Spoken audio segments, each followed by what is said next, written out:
Good evening and welcome to the pull list, where we're going to be talking a lot about the newest comics this week as well as the last couple weeks.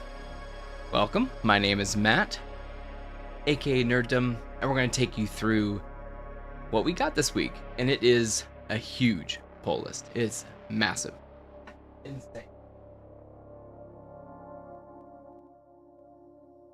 It is. It is absolutely insane, and we may have something new. Let me see.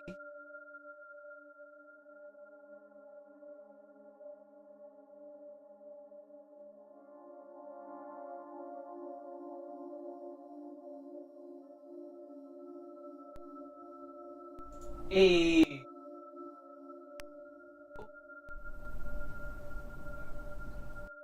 Very cool. All right, we set it up. That's good. That's good. It looks terrible, but it's good. Maybe I can light it. Let me see. We're doing this live, all right? We're doing this live.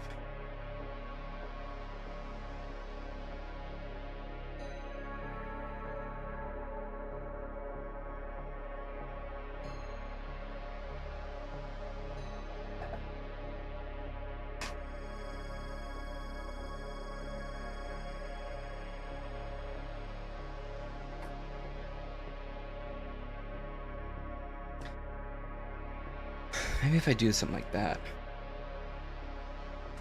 You can kind of see it, but it's not a big deal. And then I go like this. Then I go, let's see. Here.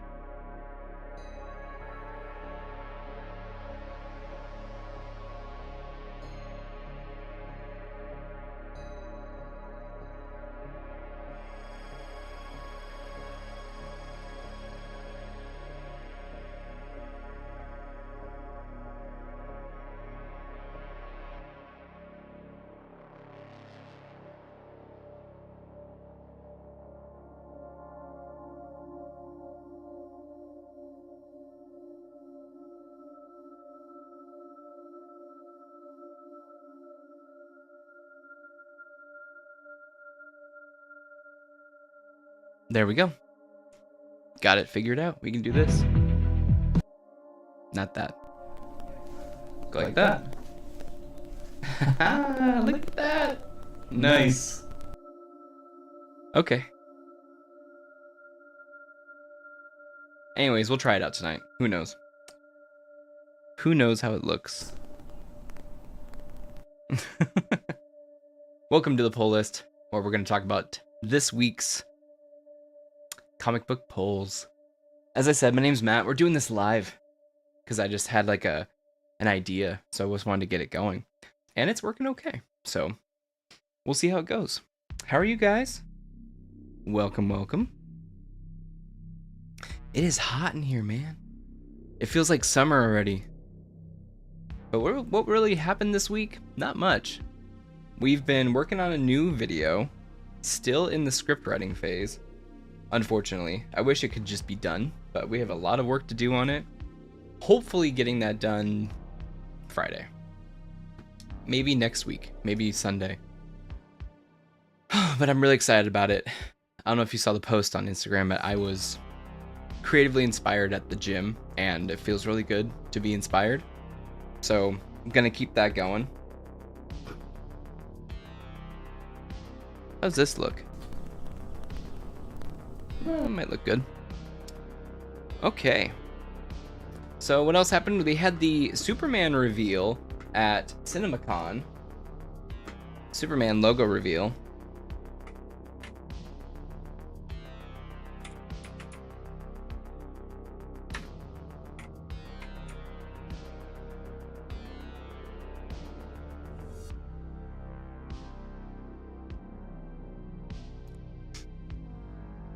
Sends video message to CinemaCon including logo reveal. So here's the logo.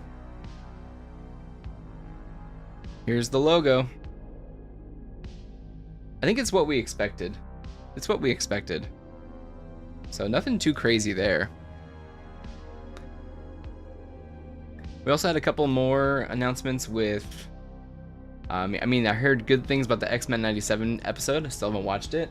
I still didn't finish last week's. I need to get going on last week's for sure.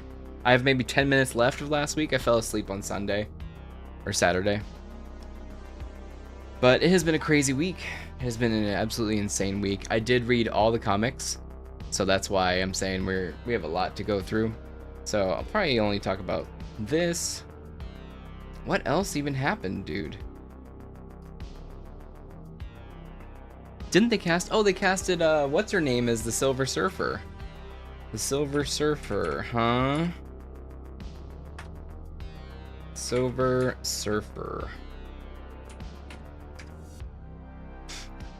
Yes, Julia Garner, who supposedly is really good in what's that show? Ozark? She's an Emmy Award winner, so why would an Emmy Award winner take this position, man? It's either they left a dump truck of money on her porch, or maybe there's something that is actually intriguing her as a character.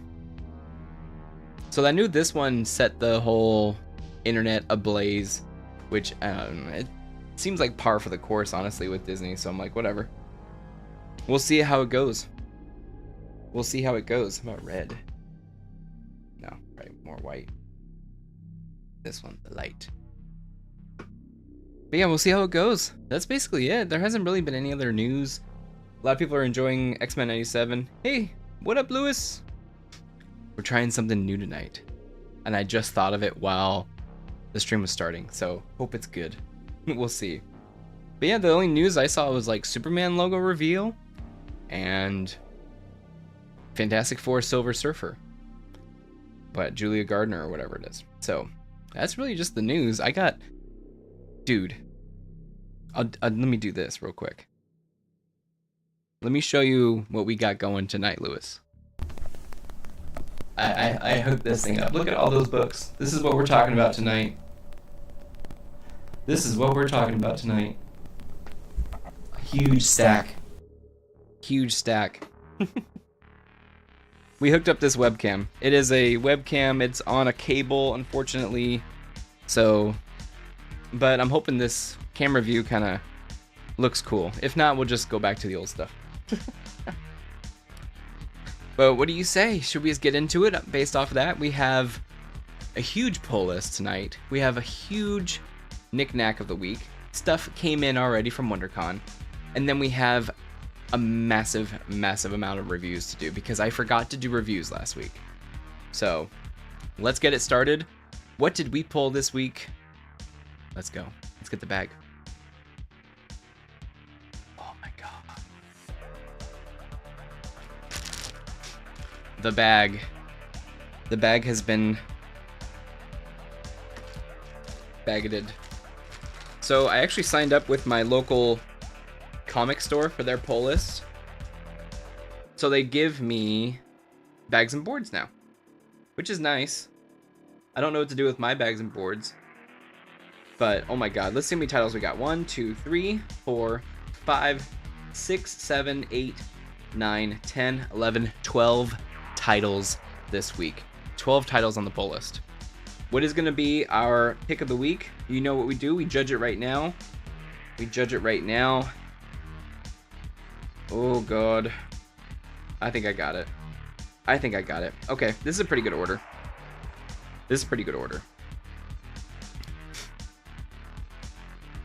We thought of it right now. That's the order. So, to start the week off, it's kind of an obvious pull, but one I kind of forgot off of my pull list from the local comic store, unfortunately, but luckily I was able to grab it.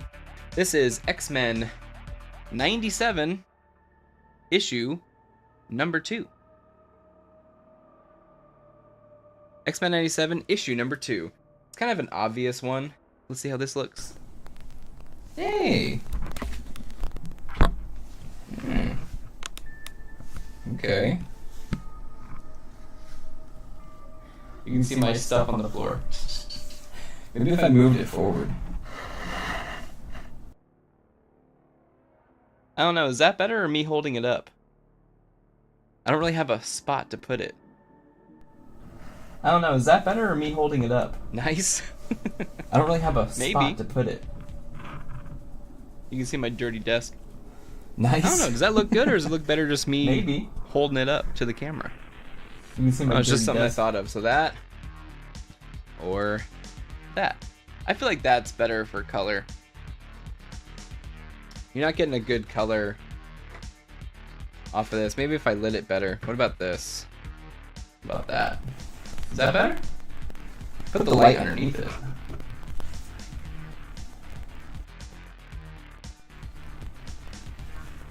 That kind of looks cool. I don't know. Trying something new. Anyways, the first issue, I think it's actually in my review list. I do believe it is further back in time. So this comic book actually takes place 9 months before the current X-Men 97 series. So we're just now getting the inklings that Jean is pregnant. We're just now getting some introductions into what's going on in this timeline. And yeah, I'm enjoying X-Men 97 so far. The show is freaking sick.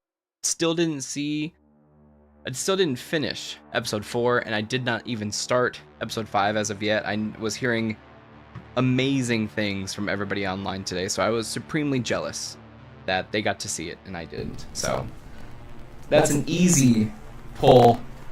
X-Men 97. This week's episode was dark. I heard, dude. I can't wait. Maybe tomorrow morning, if I finish this edit for this short, maybe I'll watch it. Hopefully I can. It's either that or I'll wait till maybe Friday. I like taking a little bit of time to eat breakfast. So X-Men 97, issue number 2, very easy pull. Very easy. Very easy. So the next one is actually kind of a left field. I saw this on the website for my pull lists, and it caught my attention. And it's by a publisher I don't think I've ever noticed before, given the time of day or anything. But this is The Principles of Necromancy. The Principles of Necromancy.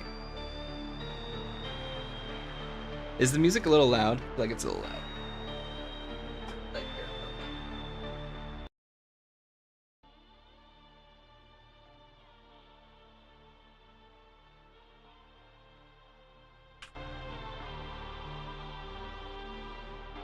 Yeah, it's probably the same. Anyway, so this is The Principles of Necromancy. This is Jackson Lansing, Colin Kelly, Eamon Winkle. And what I heard about this one is that it's like the very first necromancer. So set in a fantasy universe, bereft of magic, The Principles of Necromancy follows Dr. Jacob Eyes, one of a small number of scientific physicians who have set their minds to the task of curing the ills of the world.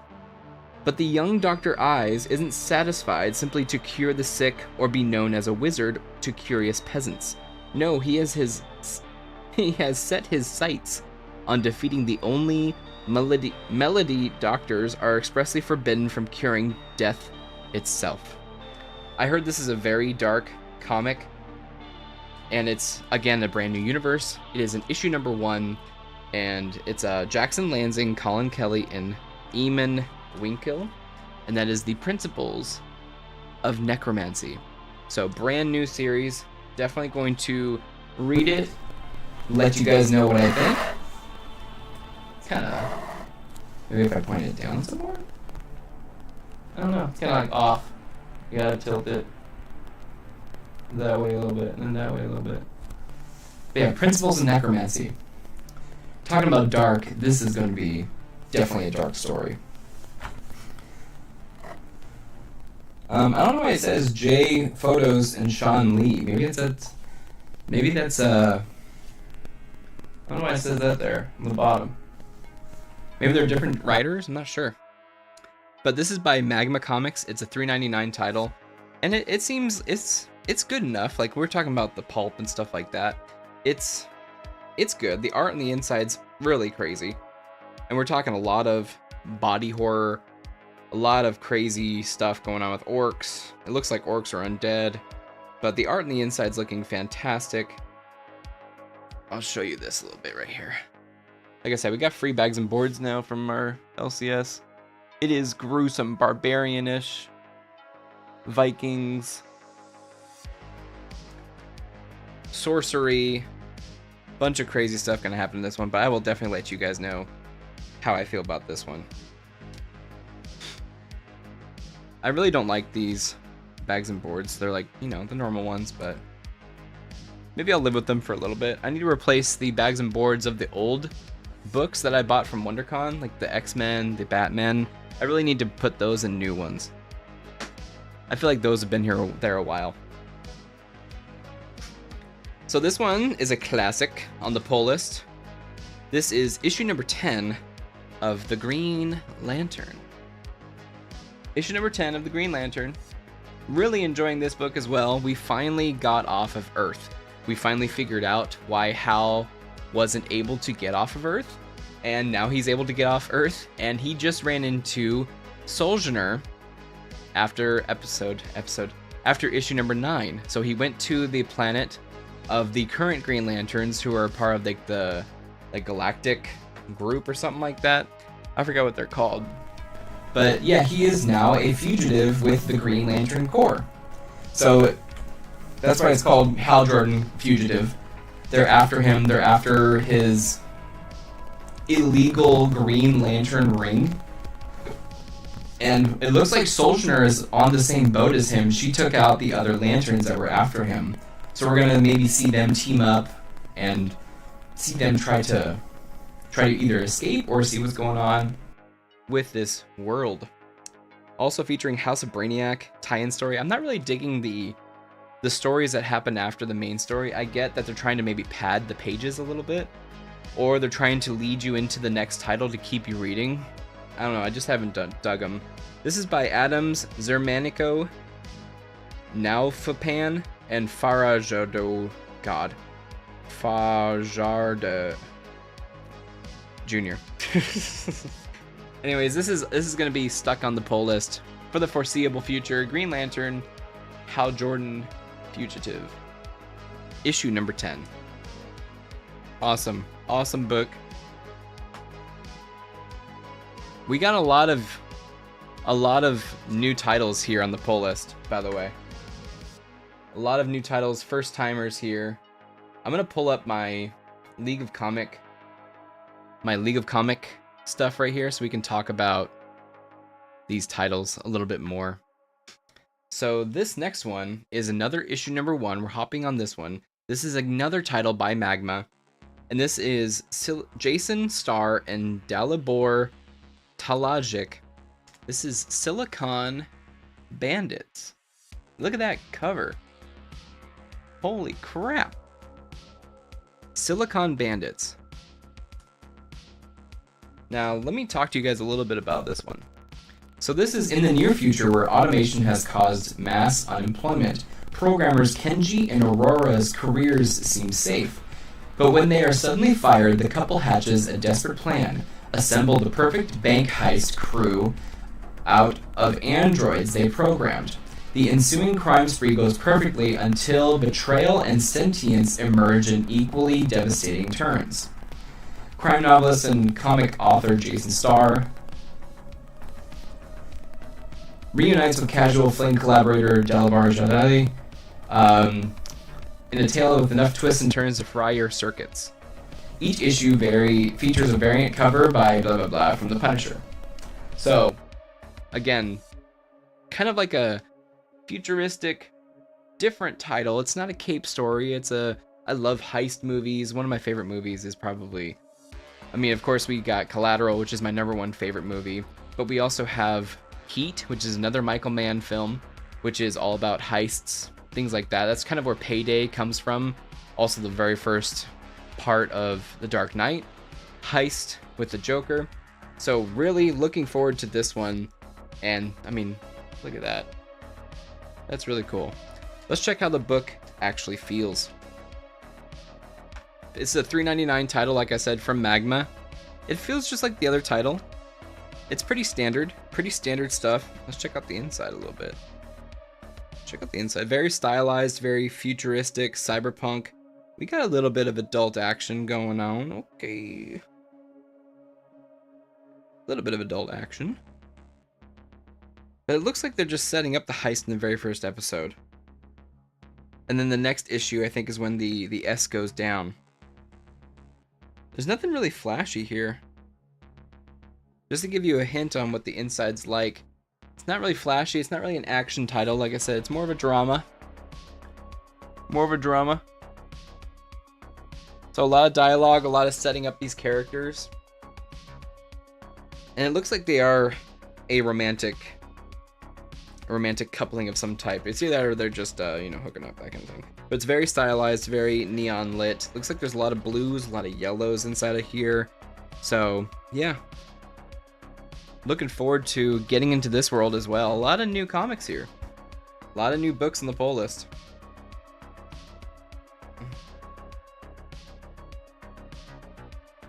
And that is Silicon Bandits, issue number 1.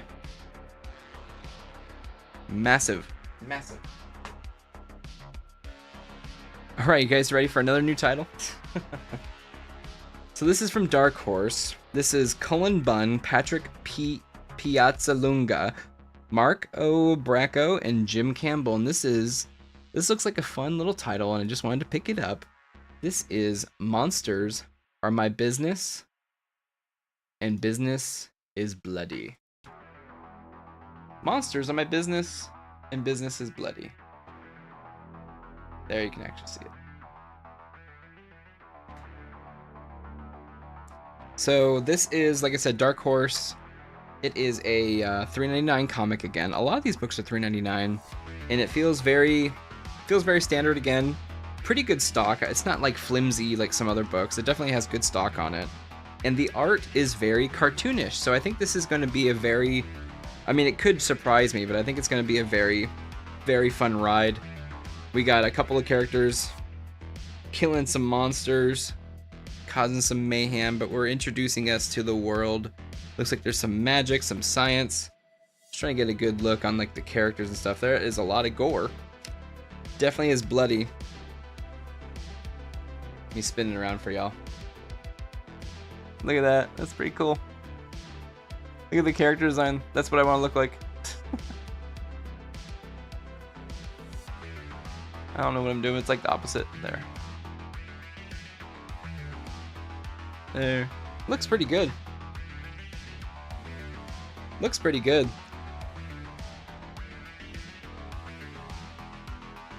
And then here's our crew on the backside. Here's our crew.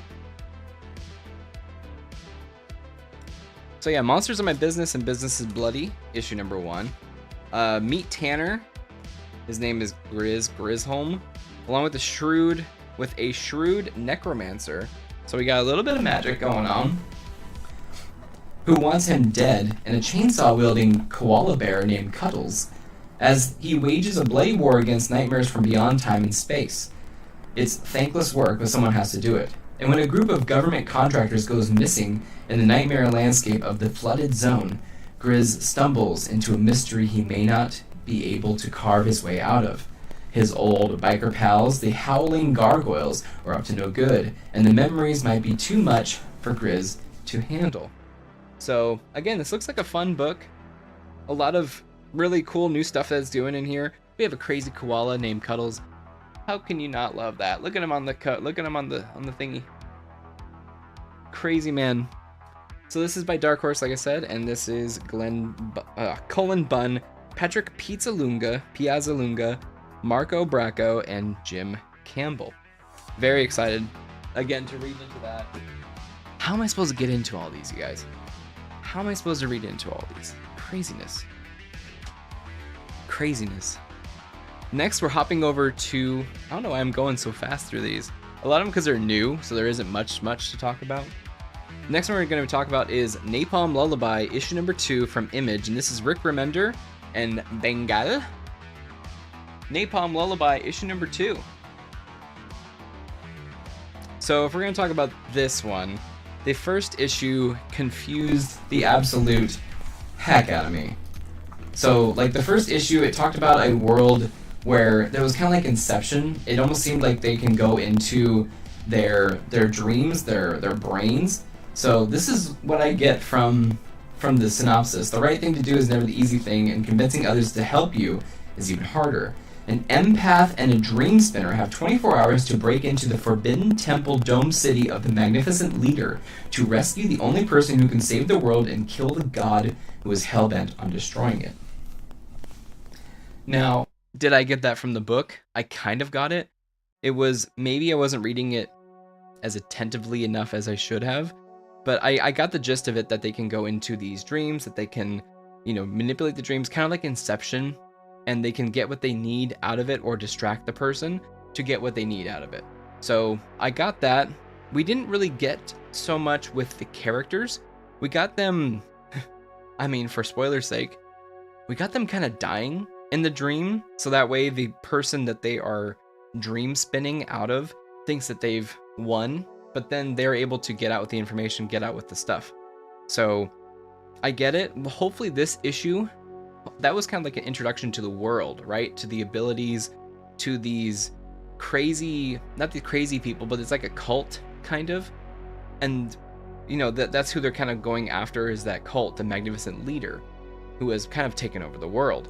So now I think in this issue, this is just my guess, we're going to be getting more into who are these characters, why are they going after the magnificent leader and all that. The quality of the book is very well done. Image is some of my best stuff. Like the whole Spawn series, you guys know I gush about the Spawn series. The cardstock that's along the outside, they're smaller books too, so they don't last very long. But it looks like we are getting a lot of time with the characters here, which is good. This is the stuff that we need. We learned about the world. Now we need to learn about the characters here. Why do we care about this? Why are we going to keep going on? So, good stuff here. Like to see it. It's Rick Remender. He's not a noob, right? He's been around the block a couple times. So again, Napalm Lullaby, Image Comics, issue number 2. So good. I'm glad I hopped on that one. That was kind of on a limb for me. That was kind of a new thing. Speaking of new things, oh god. This is another $3.99 book from Image, and I have no idea what it's about. But it is new to the Spawn universe, and this is Rat City, issue number 1. So what do we have here? Do we have a Spawn in a cyberpunk world? Is it Spawn Beyond? That's what I kind of was guessing from it. I didn't actually get to read the synopsis at all, but extra length first issue of Rat City has finally arrived. Features the talents of Erica Schultz, and Z. Carlos. Peter Cairn is an ex-soldier and amputee in Hellspawn in a post-war future, but Peter's not dead like Al. Peter got his spawn powers from the nanites in his prosthetic leg. Nanites that were affected when Al Simmons initiated his necroplasmic detonation in the present. So, whatever Spawn did in the present, this kind of rippled throughout time, I guess. Al had no clue that the effects would ripple across not just space but time as well. That's what they wrote, not me. So it looks like we got a futuristic story here. We got Schultz, Carlos, Ramos, Placencia, and Iazoli. And let's take a look on the inside. Is it the normal Spawn goodness? I can definitely tell you that the quality of the book is there. We got the Spawn cardstock. We get a little bit of backstory in here. Yeah, the art's looking sick. Art's looking really good. A lot of really cool setup. And then we get some stuff in the back talking about his abilities and stuff. Let's show you this real quick. A lot of violence and stuff, bringing you into the world. I don't know why my brain doesn't work.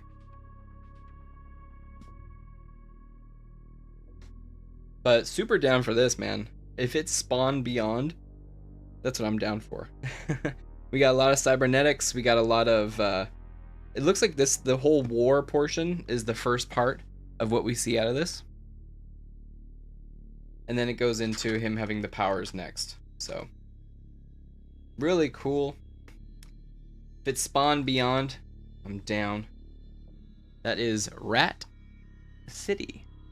Issue number 1 from Image Comics and new to the Spawn universe. Spawniverse? I don't know what to call it. Spawniverse? Okay, this one, it is another issue in a book series that we're getting. It is from Marvel. It is issue number 4 of Resurrection of Magneto. So where did we leave off with Magneto? He has finally been resurrected. Aurora Storm has taken him, has helped him get out of the afterlife, per se.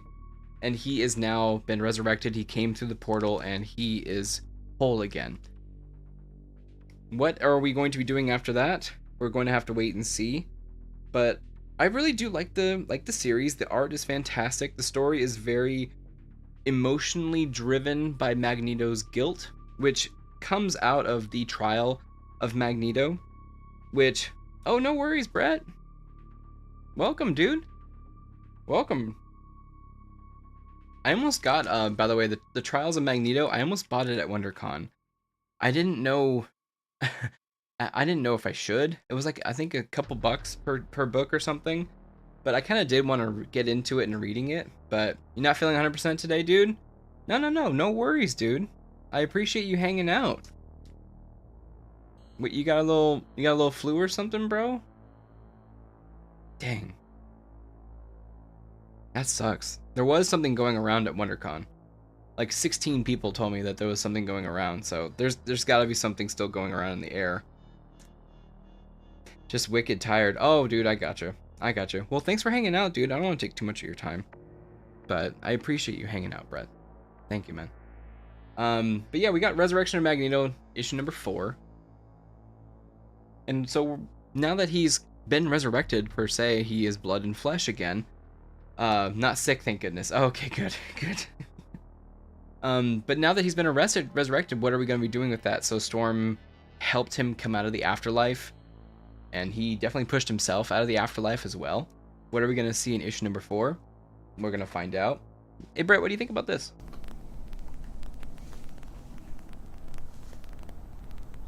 You don't take my time, I invest it. Day 1. You're good, dude. Thank you. You guys are awesome. What? Do you like it or not? What, an upgrade? If it's cool, I'll keep using it. But yeah, we got, I'll just take you through the pull list real quick. We got Resurrection of Magneto, issue number 4. Wow. Everything else is on the floor. Looks good, feels good, looks good too. Good. Awesome. This is kind of what you guys are asking for. We have Rat City, issue number 1. This is the new title from the Spawn universe. From Image? Oh no. Got it. Thank you. Hey, it's all new, man. It's all new. It should be good now. But yeah, this is Rat City, a new title from the Spawn universe. It's basically, I'm likening it to Batman Beyond. This is like Spawn Beyond. So it's in the future. It's like in the year 2100. We have Napalm Lullaby, issue number 2, by Rick Remender and Bengal.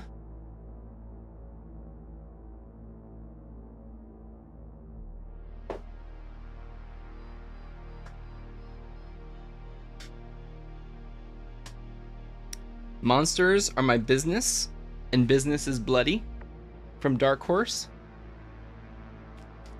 These are some new titles. There's 12 titles in this week's pull list, by the way. Good old Rick. Can't protect him, Rick. We got Silicon Bandits from Magma Comics. This is Jason Starr and Dalibor Talajic.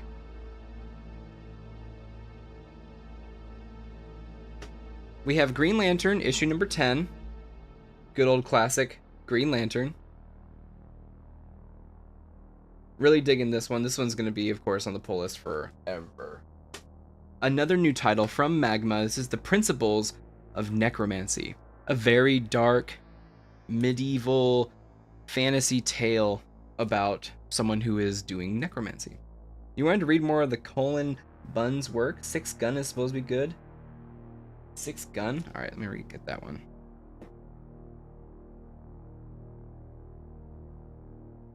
I feel like I've seen that one before. I'm taking a picture.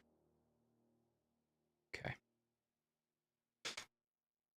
And this was done by Jason Lansing, Colin Kelly, and Eamon Winkle. And then, of course, we have X-Men 97, issue number 2. Classic. That's going to be on the pull list for a while.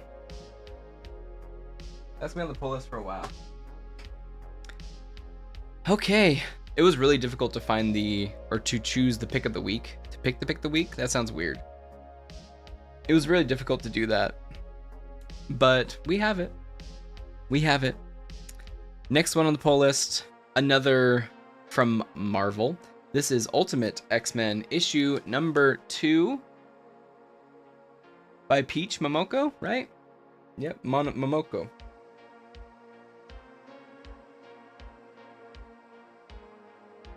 So this one, we have it. Six Gun. This title is actually really good. Oh yeah, good old Peach. So this title, I really do think that this was what Haunted Girl was supposed to be. This girl, this high schooler, is haunted by this person from the past. And we don't know if it's a haunting, we don't know what's going on, but I don't understand how this is X-Men related yet. I mean, of course, this is taking place in the Ultimate Universe. So maybe it's her powers awakening, maybe she can do something. So this isn't Storm, actually. No, I think this is a new character. Let me see. Lightning bolt earrings, blue eyes? Maybe it is. So this is Ultimate X-Men Go Back to School, high school that is. It's a new school year for Hisako.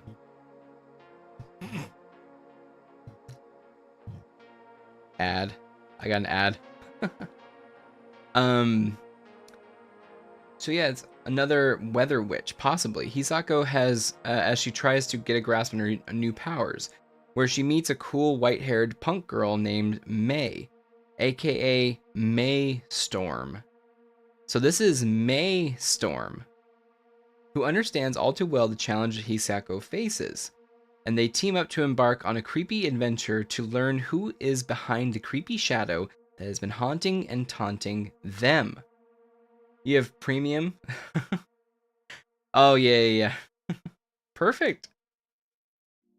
No YouTube ads for you. This is I'm just reading it from my League of Comic Geeks site. So they have like little synopses, but this is getting good ratings, by the way. So this looks like it is May Storm. So maybe it's a new version of Storm in Japan. Since this is the Ultimate Universe, maybe the powers go to different people. I'm not sure. So you could be right that that is a version of Storm, but this is MEI. That's the way it's May. So we'll have to see how this one goes, but I really did like the first issue, man. I did. I was kind of sad that the haunted girl wasn't like this. This was legit a haunted girl. And really crazy that they only came out maybe a couple weeks after each other. Dude, next one. I anticipate backlash. Oh yeah, for sure. I can see that. How dare you? We'll see. I can read some reviews and see if there's any backlash. This next one, I dug issue number 2 of this one, you guys. This is Boom Studios. This is Power Rangers The Return, issue number 3. And we'll talk about issue number 2 when we get to it. Protect that book, it could be controversial. So issue number 3, issue number 2, we actually is a full flashback issue, and I'll talk about it in my review. We have a huge review today. So this one actually then is going to take place in the present, where we meet up with Kimberly once again. She has met up with, I forgot who the Yellow Ranger's name. I think it's her daughter, after the Yellow Ranger has passed. But it turns out that this woman, this girl, is not who she seems to be. Controversy is money. Send your kids to college with that book. Oh yeah, isn't the Batman penis book worth a lot? Oh yeah, Mighty Morphin. So yeah, that happened. She then turns out to be kind of like an evil person, and she tries to take the power ring, not the power ring, the power coin from Kimberly when she sees her power coin. So she kind of turns into this weird, different version of Rita Repulsa. After it's shown that Kimberly actually has killed Rita Repulsa in the past. It was like 15 or 20 years ago. She put an arrow straight through Rita's chest and killed her. So what is that? Was that a not a dream per se? Was that a manipulation? Was that not real? We're gonna find out. Is this person like a reincarnation of Rita Repulsa? We'll find out. But again, I'm here for the ride, having a great time. There's a lot of emotion in book 2 between her and Tommy. You know, they were married. They were married in this storyline.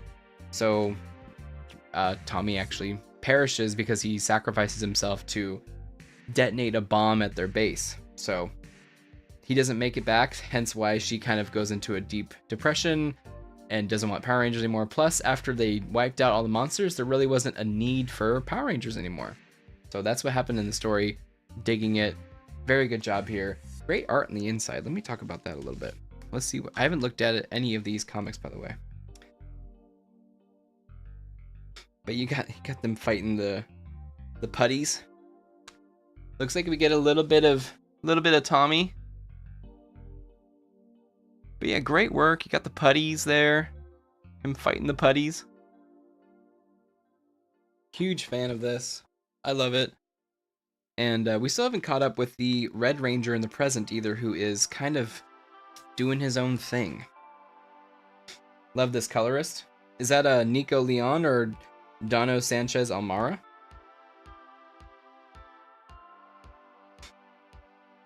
Oops, my mouse. Colorist Dono. Gotcha. Okay. New Avengers, Star Wars Galaxy's Edge. Cool. Yeah, this is Dono Sanchez Almara, so feel free to check him out. We get the next issue in May 8th. So we got a long wait until then, but again, digging this one though. Digging this one. All right, the last 2 on this week's pull list, boys. I loved the first issue of this. This is another title from Chris Condon, who did Enfield Gang Massacre. And this is by Barry Gifford, Chris Condon, Alexandra Tifensky, Rhonda Pattinson, and Shaw Lee. And this is from Oni. This is Night People, issue number 2. So good. Look at that. Striking. So issue number 1, we get taken on this kind of neo-Western crime spree with these 2 women. We're introduced to them. We're introduced to the whole world. And yeah, I dug it so much. I'm like, okay, this is another title from Chris Condon that I'm going to be picking up for sure. In the minds of neo-noir icon Barry Gifford, who did Lost Highway, acclaimed writer Chris Condon, so it looks like they're working together. The Eisner Award-winning artist Alexandra Tifensky, who did The Good Asian, comes a stiletto-sharp tale of desperation, fanaticism, and murder in the American South. On an otherwise quiet street in New Orleans, the battle is fought between brother and sister evangelical preachers in an ever-escalating rivalry between their neighboring ministries. So this is going a lot different. I'm wondering if this is an anthology. Because this story is a lot different than what I'm reading here, that's a lot different than the first issue, where we saw like a crime spree from 2 women. So maybe it's an anthology, I'm not sure, but I dug the first issue, and this is a $4.99 title. And let me show you guys the inside of this one. Good quality book, good hefty thickness on the book. And let me show you some of the art on the inside here. So it looks like they're going to be diving into some, what do you call it? Controversial topics. Okay, there is straight up nudity in all over this. So maybe I can't show you any of this stuff, but I can definitely assure you that this one's pretty good. This book's pretty good. Now here's some stuff. It's dialogue driven. It's not really action packed. I don't really have many capes stuff this week. Here's some of the drawings.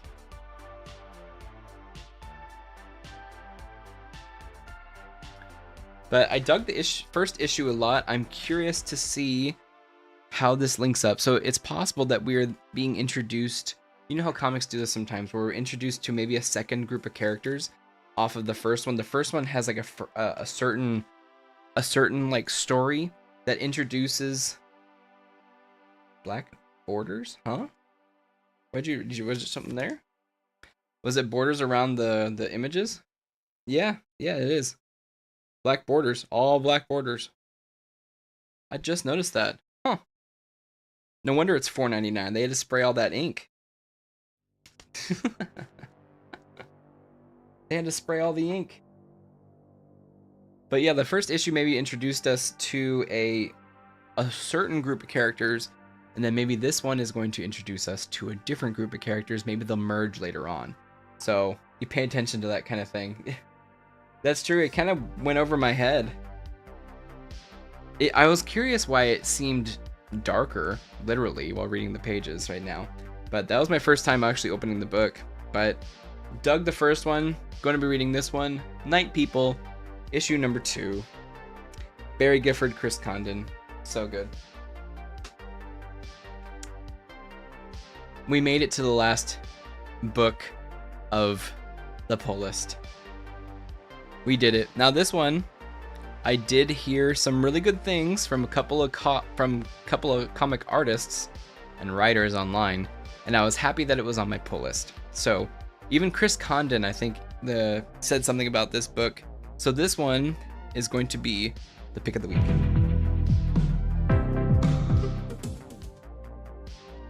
This is from Mad Cave Comics. I guess it's their 10th year anniversary. And this one's called When the Blood Has Dried. Look at that. We have a lot of new comics this week. So this is by Gary Maloney, Daniel Romero, and Becca Carey. Now let me crack this. Let me crack this right here. This is a $3.99 book, I believe. $4.99 book. Jesus.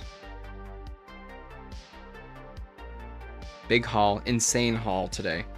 I was not kidding. An insane haul. Let me try to get a good image on this one. It almost looks like a dude I follow online. His name's like, he does some magic thing. But this one's kind of, this is the art style in here. Oh, Jesus. But I'm really excited for this one. Can't really see much from there. It looks like a scene inside of a bar. It looks like it's a lot larger too, because there's a preview in the back. But it looks like there's a bunch of scenes inside of a bar. So I can't wait to see what this is about. Got a big splash page telling you the environment, introducing some characters. Let's see what that one's about. I have it right here.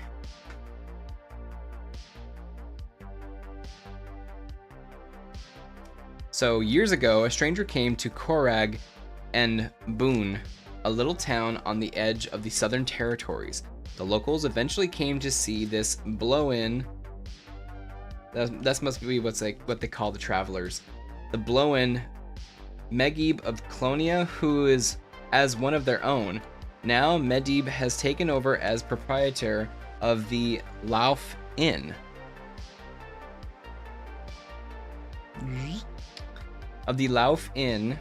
Finding a semblance of peace after a lifetime of adventuring. However, the proposed opening of a branch of the Adventurers Guild risks dragging her past into the present. What would the townsfolk do if they discovered their beloved barkeep, was once part of a ruthless band of rogue sellswords masquerading as noble heroes?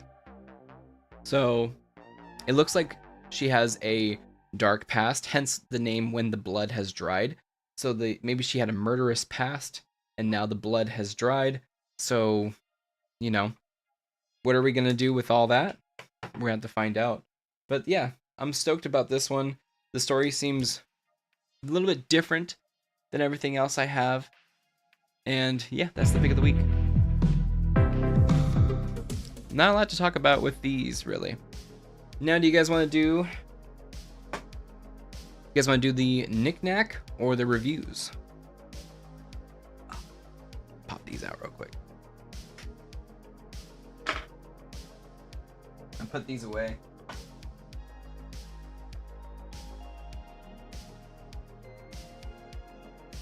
The knack? You got it. Everything's comics related tonight, by the way. Everything is comics related. Dude, it was such a big haul today. Thank God I signed up for the list, though.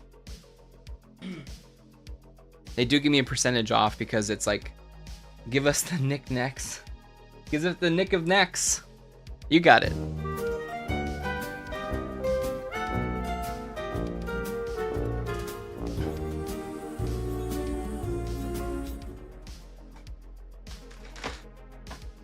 Okay, so I will be putting a video up sometime about this process, but we did get all of our CGC rated books back.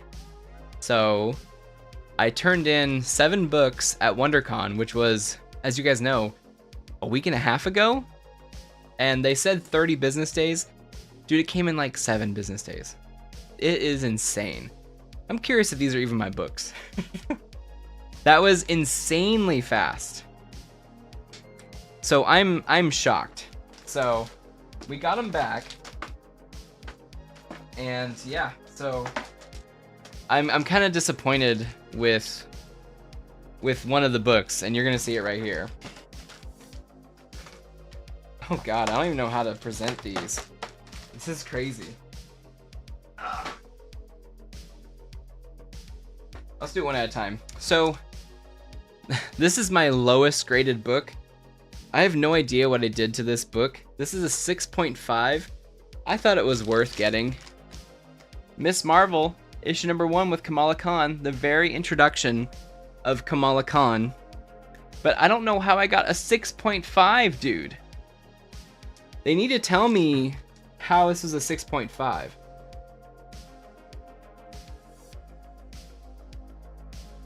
This came out in 2014, by the way. I didn't remember that. Weight pages, 6.5. I don't know how I got so low on this. Nor do I know how it really works. 6.5 is decent? Really? For 10 years old? So I was looking at it, and there is some, like, chipping on the cover. There's, like, a very small amount of chipping. But, dude, I swear to God, I read this book once, put it back in its thing, and I don't know if I maybe crumpled it when I was moving stuff around, because I didn't really take too much care of these books. But I don't know, man. 6.5. It made me kind of sad. I was expecting something else, like maybe a 9.6 Spider-Man, Amazing Spider-Man, issue number 1. 9.6. I figured Spider-Man, it's a number 1. This is when Peter Parker made his return as Spider-Man. If you guys remember, there was Superior Spider-Man, which was Doc Ock, and he was Spider-Man for some time. Now we have this one, and it looks like it's kind of moving around, which is kind of creeping me out. But This one came out in 2014 as well. I think I got it the same exact time as Miss Marvel. So this is a 9.6 though. And I haven't looked up any value on this. I'm curious. It says Humberto Ramos cover and art. I don't know. But I figured if it's Spider-Man, if it's an issue number 1, I should definitely get it bagged and boarded. Or not bagged and boarded, carded. I should say graded. There we go. So yeah, Amazing Spider-Man issue number 1 from 2014. Let's see.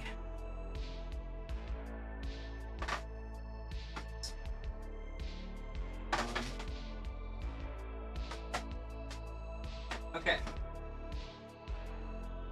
So I'm actually kind of happy that this one came back with such a high grade too. I bought this at Comic-Con last year. It was my big comic purchase. It was only $25, but it's something that I always wanted since I was maybe 6. And this is Star Wars Shadows of the Empire, issue number 1. We got it carded and graded. Look at that grade. A 9.8, baby. I don't know if it's valuable at all. I'm just happy that it's a very good grade because I honestly didn't take it out of the bag when I bought it from the guy. Like, I didn't take it out. I didn't really look at it, but this is a great rating. And yeah, Shadows of the Empire issue number 1. First printing too. We got 111s. First print. It says first appearance of Prince Zizor and Dash Rendar in comics. Still preem. Yes, exactly. Preem condition. Like I said, I'm not sure if $25. You know, I don't know. I'm only collecting first prints. You'll see. You'll see. I'm just saying, this is, you know, how many years old? 30 years old almost. This is May 1996. Man, it is beautiful. So I'm just really happy to have this one in a graded card. So I'm happy about this one. I need to get a box for all my grades, because I'm definitely gonna be doing more. Speaking of first prints, this is a 9.8 from 2011. This is New 52 Superman issue number 1 and first print. First print. It doesn't even say anything on here. Like, usually it says something interesting over here. There doesn't say anything about this one. And the reason I know that this is, I mean, it has 111, of course, is first print. But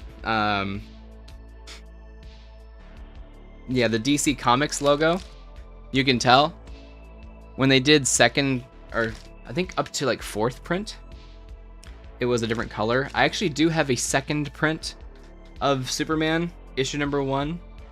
It's blue instead of orange. It's all blue instead of orange. So maybe one day I'll get that one carded too. But this is a 9.8. Again, you know, like, is it worth much? I don't know. I've just had this for 13 years, and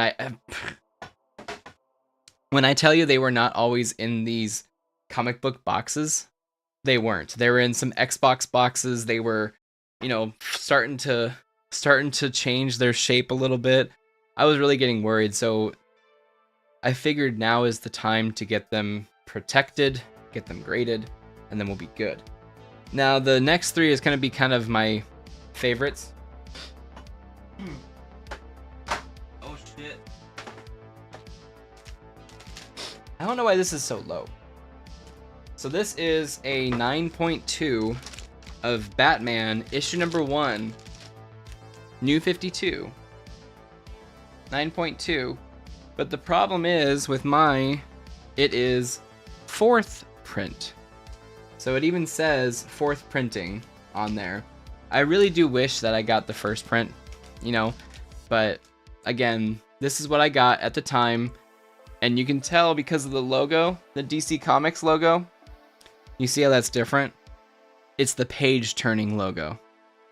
So that's how you know it's later. This came out in May 2012. So that kind of sucks. Like, I was really late to the game. But yeah, I mean, I just want to get this one carded again. I'm curious how much first prints are going for nowadays. But again, I want to get this one protected. I can't believe I didn't get first print. But what we did get first prints of was actually issues number 2 and 3, both being a 9.6. So we got the old DC Comics logo up there. This is issue number 2. And this one actually says the first appearance of William Cobb as Talon. So very important comic here. Very first appearance of Talon. It's a key, I guess. But 9.6, and this is from December 2011. This is issue number 2 of New 52 Batman. And then finally, issue number 3. This one was in January of 2012. Again, first print, 9.6. I want to get this one. I love this. Issue number 4 is really good too. This says nothing here. Nothing really important happened, I guess, on this one. But a 9.6 on issue 3 with the first appearance on the cover with Talon, I guess. Who knows? But that is all the CGC graded that I got. Pretty cool. And that is a good bunch of books. Yes, sir. I do have one more book I need to get graded from them, and it is Batman Eternal WonderCon edition. I need to get that. So that is the knickknack.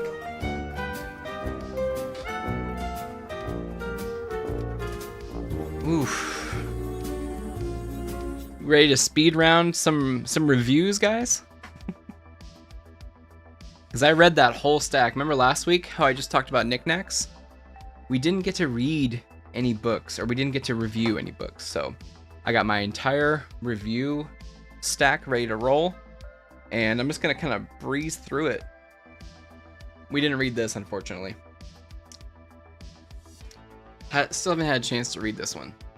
City of Madness, issue number 3. Still haven't had a chance. It was on my list. I didn't get to it, unfortunately. Let's roll! Alright, the first one, the second book of this actually just came out today. This is The Batman First Night. So this is a story that takes place in 1939. I wonder if I can do that now. This takes place in 1939. It's kind of like the first, it's another introduction of Batman. It's another version of Batman. This is kind of like Batman as if when he was first written in Detective Comics. So it's a purple gloved 1939 Batman. There's a crime spree taking out a bunch of high up government people, and Batman's on the case. But again, nobody knows who he is. So it's kind of a cool crime story. It's part serial killer, but then we know who the killers are, but we don't know the identities of the killers. So it's part crime, part cape. Again, he's introducing himself to Jim Gordon. It's playing through a bunch of things, but it's also, he has an interaction with a Jewish dude, and they talk a lot about, I guess, the Nazi rallies of like New York at Madison Square Garden just happened or something. I'm gonna have to check the date on when that rally happened. Of course, it's a huge dark time in this country that even happened, but they reference that, and they reference a lot of Hitler, Nazi, that kind of stuff. So, you know, I need to think about if I'm going to be picking up book 2. This is a $8.99 title or a $6.99 title? $6.99 title. So it's the, you know, larger magazine format, the black label. So I don't know. I'm going to have to think about what I'm going to be doing with this one. It's a very gangster, mobby type stuff, but again, maybe an Omni down the line. That's true. If it's just like the Christian Ward books and the Somna books, which I'm going to talk about right now, it's like always 3 books that they give them. So maybe, you're right, maybe down the line. The next one, though, I had a great time with. This one was so much So much fun. What a great cover, too. This is Somna, book number 3. Now, if you remember, this is a very dark, almost erotic fantasy, not fantasy, but erotic book from Distillery, which, if you're talking quality, Distillery makes a really good book. Like, this book is a great book. Great quality outside, great quality artwork on the inside. The artwork really pops from the pages. And this is a very dark tale. This is the Salem witch trials. And at the same time, at these witch trials, that these, women are being put up to the stake to burn, this woman is kind of going through a crisis of passion, I would say. I still don't know. I still don't understand. The ending is open-ended. So we don't know if she was really possessed, if she was really being haunted by a spirit, a demon, an incubus, I think is the right type of demon, an incubus. My girlfriend and I were talking about it, because the succubus is the female form. I do believe an incubus is the male form. So he is haunting her in this whole time, and they're kind of playing with the is it real, is it not real type of thing, because the way the art changes between the dream, it's very water painty, water brush, it's very fluid, fantastical, and then when the real world comes back, there's another harsh, dark lines. It's like a lot of line work. So that those two worlds kind of mix in certain pages too. So they're really playing with the idea, like they set up the rules, like this is real, this is fantasy. And then they start messing with you, like one page is the real drawing, then one page is the fantasy drawing. So, and they kind of leave it open-ended too. So when, her story is coming to an end and she's burning at the stake, she actually asks the incubus for help, for safety. And then there's a frame that kind of has her like waking up per se. So was this whole thing a dream? We don't know, and I don't think we'll ever know. I think it shows me up for interpretation. I did enjoy the ride. It wasn't like hot. There was a lot of salacious situations. Definitely mature story. And I'm curious what the ladies think about it. But, wonderful artwork along the outside. Wonderful artwork on the inside. Let me again show you how dark lines, as long as I'm not showing a penis or something on here. So like here again is the harsh drawn lines of the real world. You can see a lot of black pen. Again, you got the black borders. And then let me show you the dream-like world. Here we go. I don't think there's any nudity here. Alright, cool. Make sure. Yeah, I don't think so. So here's the dream-like world. Like, way different, This is almost like Arkham Asylum type stuff. Very fluid, very dream-like, very fantastic. The colors are kind of bleeding into each other in some parts. There's like light streaks. Very hyper surrealistic with the lighting. So there's a couple of good examples of like where the painterly. Yes, exactly. So again, I dug it. It kept me wondering, kept me guessing. Like this page right here, I think I'm not gonna show it because I think it has a penis, but it goes on the left side of the page is the harsh line. The right side of the page is paintery. So I don't know what's real and what's fake. So I dig it. It was a 3-part book. Each book was $8.99, and this was for mature audiences. There is sex and violence in here. And that is Somna, written by 2 women, I believe. Written and arted by 2 women. The next one's a one-man act. And this is The Last Mermaid, issue number 2. So in this one, we have a mermaid who is on this, in this dystopian world. She may be the last mermaid, she may be the last water creature, but she is having troubles with her mech suit. The water toxicity over time gets to 100% and she is not able to breathe because of the circulation of the water. So she needs to find a clean water source and get that fixed, get that suit going again. Luckily, she is able to find it, but she is not alone in that. And there is also someone kind of chasing after her. And we don't know who it is. Maybe, I think it's like a land dweller. This person does have 2 legs versus her mermaid. But the suit, the armored suit, the mech suit, does get an upgrade. And we also don't know the fate of this cute little guy right here. He gets a little swallowed. But again, I'm digging this one. This one I think is a $3.99 title. Yep, $3.99 title, and it's another weird shape. I showed you guys the inside when we got it. But awesome art on the inside, and this one's Derek Kirk Kim. Great job there. Dude, look at this stack. Look at this. Look at this stack. Look at that. Oh my gosh. Oh my gosh. Goodness. We got a bunch. Alright, let's go to Ghost Machine. This one is Rook Exodus. I'll tape all these down afterwards. Rook Exodus may be my favorite from Ghost Machine, you guys. This world is insane. It's really cool, the powers that they have, the world that they've introduced you to. So basically, the Earth, the original Earth, is kind of dying. And that's the one you want the most. Get it, bro! Get it! It was good. So like Earth is kind of dying, and this big company tells a bunch of people about this new Earth. Ghost Machine is doing big things. They are. I honestly dug all 3 of the books. Spoiler warning. I dug all 3, and all 3 are completely different, but they're all written by Jeff Johns. So this one is in the Rook universe of Ghost Machine, which is different than the unnamed universe, which Geiger and Redcoat, Junkyard Jack, the Watch, I forgot his name. But yeah, really enjoying this one. Like I said, I got the story. This guy was actually a farmer on Earth, and he basically got pushed out of his farm by the corporation. Supposedly his dad set the farm on fire. He says, bullshit, no way. So they kind of, not blackmail him, but they kind of push him out. So he makes his way to this planet, and spoiler warning, the planet doesn't do so well. A lot of people are trying to escape the planet in rockets that they are building themselves. Now, are any of them actually rocket scientists? No.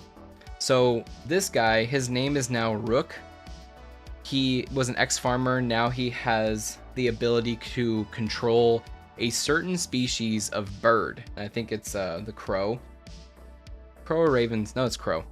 He's able to control crows with his mask, and everyone is able to control different species with their masks. So for example, the woman that we saw in Ghost Machine #1, that one I think is Direwolf, so she can control wolves. We run into swine, who can control these hogs. And then at the very end, we run into someone who is Ursula, which I do believe is bears. So we run into him, and he is causing a bunch of ruckus, but they're all trying to leave the planet. Rook is trying to leave the planet. Swine doesn't know if he wants to, and the universe is so sick. Gonna continue Rook Exodus. Very cool title, very cool universe. I'm digging it a lot. Okay. Another good issue of Batman, issue number 146. I dug this one. Anything with anything on this new timeline, I'm actually digging a lot. It's a lot better. That whole Joker timeline, it didn't intrigue me at all, man. But this one, we got Zur basically mocking Bruce Wayne. We got the new Batman taking over Gotham, laying waste to a bunch of people. And by laying waste, I mean putting them into Arkham and my God, Blackgate. So he's locking up a bunch of people. He's doing the right stuff. We actually don't see the Riddler. We do see, who's that character? This is a character I didn't actually know. She's almost like the new Harley, but she's not Harley. They do show Harley. So this is, God, what's her name? Punchline. So you may know Punchline. I don't know who Punchline is. I guess she may have been maybe a kid. And I heard from my girlfriend that she was like Damian Wayans. Yeah, Damian? Yeah, Damian Wayans, I'm almost thinking of Damon Wayans. Is it Damian? Why am I having trouble with this? It's Bruce Wayne's kid's like love interest, but kind of She's Harley's replacement. Yes. You love her? Has she changed or something? I heard like they fixed her.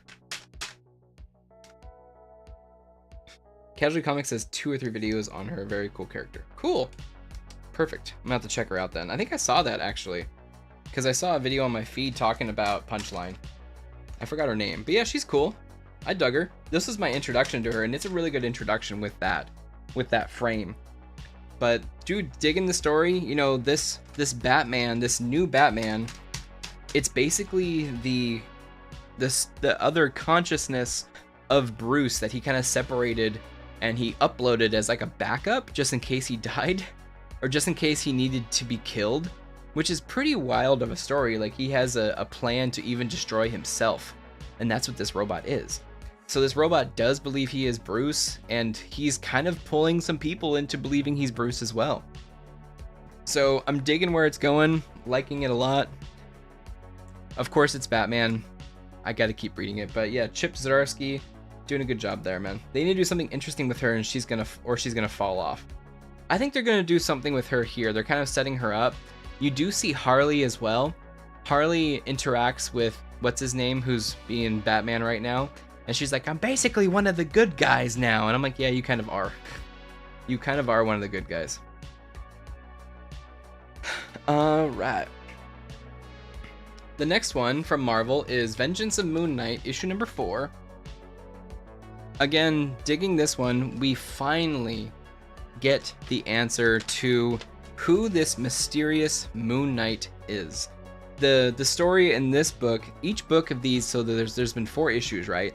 Each issue has followed a different character within the Midnight Mission, and we finally catch up with Hunter's Moon, and we finally realize after the whole issue, Hunter's Moon and oh my god, I keep wanting to think it's Tigra. It's something like that. I forget her name. It's Tigra. I forgot. Anyways, they go back to where Mark Spector actually died, and they find this fake Moon Knight there, and it actually turns out to be... Do you guys care about spoilers? I mean, you kind of see it right there. Anyways, it's the Shroud. So the Shroud has been pretending to be the Moon Knight, this new Moon Knight, the whole time. So it's the Shroud. So why is he doing this? We're going to have to see, but Hunter's Moon really did not like... Hunter's Moon really was the one to kind of figure out who this Moon Knight is, because when he fought him, he had a certain fighting style that is within a certain group. And now this fake Moon Knight said, I haven't been with them in a long time. And Hunter's Moon says, well, your moves kind of just tell you away. So then he calls him out, and he's like, yes, it's the Shroud. So digging that, where is it going to go now? Not quite sure. Next one from Ghost Machine. This is Red Coat. This one was way different than Geiger, way different than Exodus, of course. This dude is basically... I don't know how to explain him. He's kind of like a doofus. He is a coward. He is a doofus. He's not heroic by any means. He is just surviving, doing what it takes to survive. We catch up to him in the 1800s after getting his powers from a seance that Ben Franklin is conducting. So the story is wild. The story is insane. Is he an Englishman? Yes, he is. He is an Englishman. He really does not like the Americans. He really doesn't like anything that's going on there. I'm gonna take a sip of water. Oh no, it froze. So I'm gonna take a drink quick.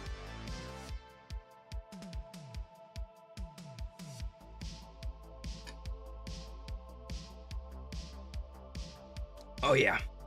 Can't root for an Englishman. Hell no. I'm curious how they're gonna make him sympathetic.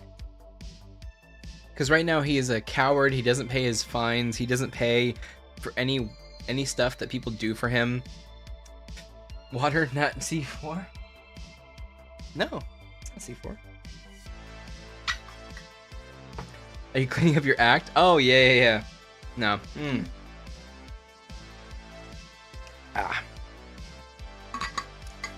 I drank my energy drink way earlier. But yeah, so this one with red coat. Is this working again? It is working again. Okay, so with red coat, he, like I said, is a coward. We see him go through time. We catch up to him in the 1800s, and basically the law is after him. He doesn't pay his debts. He doesn't do anything right. So we're gonna see his antics probably through time, and this is a precursor to Geiger, and where Geiger picks up with the war. And there's a whole timeline that actually happens in this universe, and it talks about all the characters that we're gonna run into. But I think this is a really great launch with these 3 titles. It's a lot different per title too. Like Geiger is very serious, superhero-y kind of. Rook is like sci-fi, violent, that kind of thing. Redcoat's kind of a goof. And then it's also, there's spirits, there's magic. Like I said, Ben Franklin was doing a seance to live forever or something, and then he got hit with it. So pretty wild stuff. Pretty fun, wild stuff. And then we get to the main course, which is Geiger, issue number 1. So Geiger is kind of going through a challenge of not consciousness, but of being like a good guy. So he stops a bunch of people from messing with the town, and people are kind of calling him a monster. They're calling him all these bad names. He's kind of like saying, yeah, I am the monster, all this stuff. But then there's one dude who we met in Ghost Machine number 1 who is decked out like a medieval knight. He kind of idolizes Geiger. He wants to be exactly like him. And Geiger goes like, what the hell are you talking about? You don't want to be like me. So Geiger, we've kind of been seeing, he thinks he's a monster. He thinks he's not a good guy, but he's doing these good things like sprinkled throughout. And there are other people kind of like him, superpowered, that are going after him, that are trying to find him, and this knight tells him that. You have the old Geiger number 1. It came out a couple years ago, right? Is it the same story? They just reissued it? The all new ongoing series starts here. I love how they kind of tell you. I think, yeah, it came out a couple years ago, right? Let me see. I'm not reading it, collecting it. Yes, let me see. Geiger, let me see. 2024, there's Ground Zero, and there's 2021. So, oh yeah, this one, right? Let me see. This one? Looks so sick. Who are the scavengers of a dying Earth? Geiger is set in the years since a nuclear war ravaged the planet. Desperate outlaws battle for survival in a world radioactive chaos. Out past the poison wasteland lives a man. So this is really the introduction of Geiger, huh? That's so cool.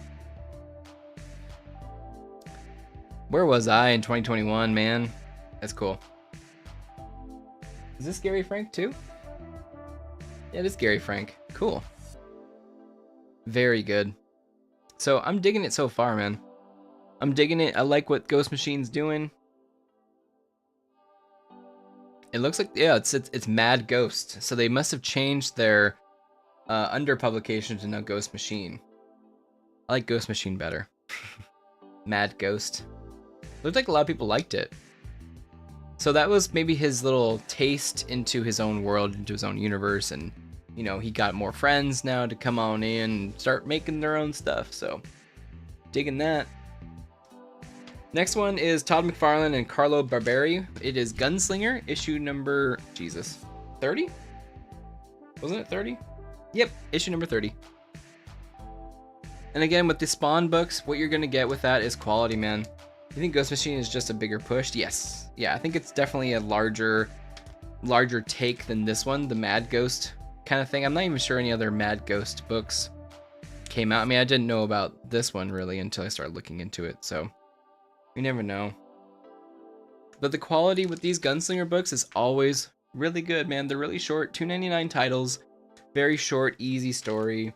You know, this one, they roll up in a town. There's some doofuses that get into Gunslinger Spawn's face. And remember, Gunslinger Spawn is now human, so he's kind of having to deal with some wounds from the last fight, and he's traveling with the maid from the last issue. And so he deals with these little a-holes fairly quickly. They kind of mess with them. So he doesn't kill them or anything, he just messes with them back, and then they go along their way. So we're getting a little bit more of a characterization of Gunslinger and who he actually is. So digging it. Power Rangers The Return issue number 2, we kind of already talked about it. This one's a flashback, and then it catches a flashback into Tommy's death. Why Kimberly does not want to be a Power Ranger anymore. She kind of gives up the power ring, the power coin and all that. The morpher, the magic morpher, the mighty morpher. I'm not sure. But she gives that up, and then we see someone is being Rita Repulsa again. So that one's sick. Hellblazer Dead in America.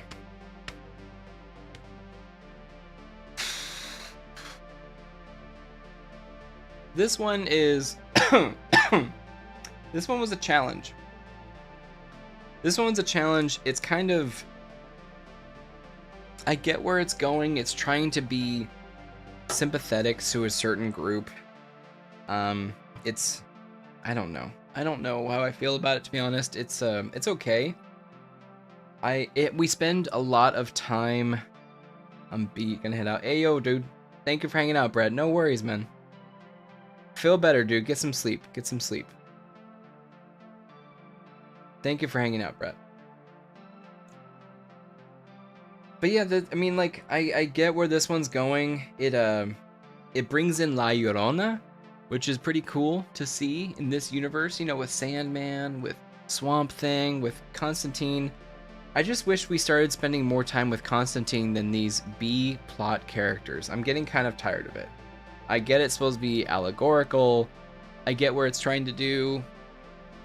I just want to know more about the Constantine universe and stuff like that. So this was Hellblazer Dead in America, issue number 3. We'll probably stick with it. It's a $3.99 title. Oh no, it's a $4.99 title. Fuck. Dang. That one I didn't read. Oops. Moon Knight issue number 3. This one we kind of talked about in issue number 4. This one concentrated on, I think her name's Tigra. I think it's Tigra. I want to get this right.